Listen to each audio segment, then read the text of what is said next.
The Upward Look for August 17th.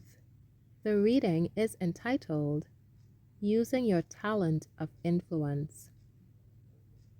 For none of us liveth to himself, and no man dieth to himself. Romans 14:7. There is constant temptation for human beings to consider that any influence they have gained is the result of something valuable in themselves. The Lord does not work with these, for he will not give to any human being the glory that belongs to his own name. God would have everyone under his supervision and recognize that to God belongs all the glory of their success. If the human worker will walk in all humility of mind, looking to God, trusting in him, working out his own salvation with fear and trembling, the Lord will cooperate with him. It is God that works in us to do his will for his own name's glory. He will give his wisdom, his divine power, to everyone who is doing his service. He makes the humble, trustful servant his representative, the one who will not lift himself up and think of himself more highly than he ought to think.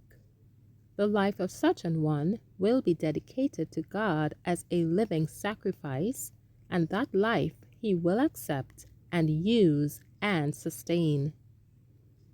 Our life is not our own. It is Christ's life. All is his, and we are to spend our powers in doing the will of God. Watch and pray. Spend and be spent in doing his will from the heart. Carry every entrusted capability as a sacred treasure, to be used in imparting to others the knowledge and grace received.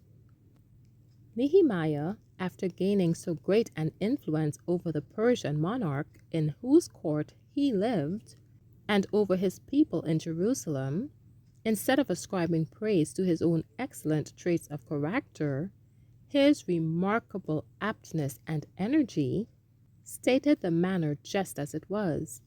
He declared that his success was due to the good hand of God that was upon him.